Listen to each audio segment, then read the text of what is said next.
Hello and welcome back to Shakesyear. We are still working on Macbeth, and today we get to hear from Malcolm in Act 4, Scene 3, which, you know all the stuff. I keep telling you all the stuff that has happened. Macbeth is the bad guy now, and other people are trying to rectify things, including Malcolm and Macduff, who are now in England working with the King of England, King Edward, to raise an army to go and try to overthrow Macbeth before he gets too crazy. But Macbeth thinks that he's fine because no man of woman born can hurt him, and he shouldn't have to worry about anything until the forest comes to undo him. But he's also wary of Macduff, so he sent some murderers to kill Macduff's whole family.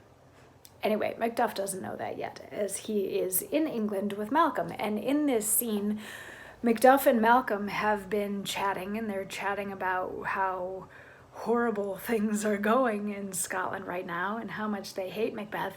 And Malcolm has been talking ill of himself, saying that he is even worse than Macbeth, and even though he is the rightful heir to the throne, were he to become king, he would be an even worse king than Macbeth. And Macduff has been trying to counteract that and saying, like, there's nobody who could possibly be worse than Macbeth, but Malcolm's like, no, literally, I'm the worst, to the point where in yesterday's monologue, we had Macduff saying, well, then I give up, and I can't do anything else for the sake of Scotland, and I'm just done. Like, if this is all that there is left, never mind. I can't anymore. And Malcolm says, Macduff, this noble passion, child of integrity, hath from my soul wiped the black scruples, reconciled my thoughts to thy good truth and honor.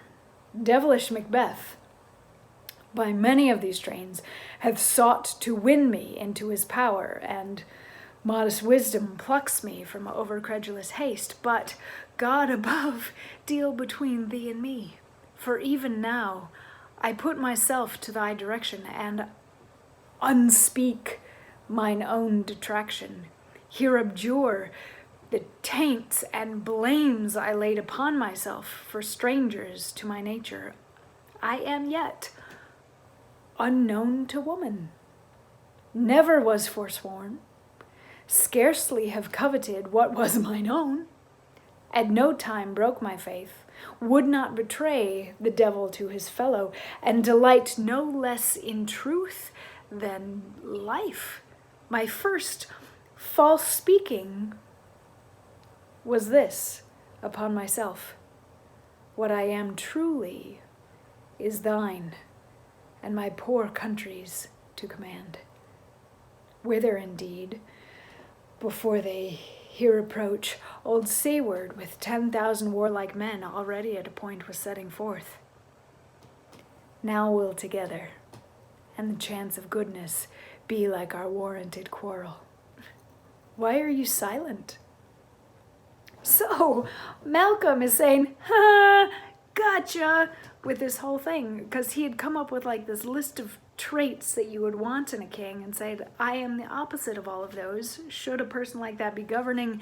And Malcolm was like, no. And now Macduff's like, actually, I'm not at all like that person that I just described. I am still a virgin. I've never lied. I haven't wanted things that weren't mine. I'm an upstanding, wonderful person, and the only time that I have ever lied in my life was to say that I was a horrible person. So we're fine, and I was just testing you to see like what side you were really on. And since now I know where your loyalties lie and where your feelings about Scotland fall, we can fight together along with old Seaward, who's gathering up like 10,000 troops. Like, we can use him and go and fight against Macbeth, because we have a common enemy, and I know by this cunning little trick that I have played upon you that we are on the same side, and we can now go and try to overthrow Macbeth. And he ends by saying, why are you silent? To which Macduff basically replies, that was a lot.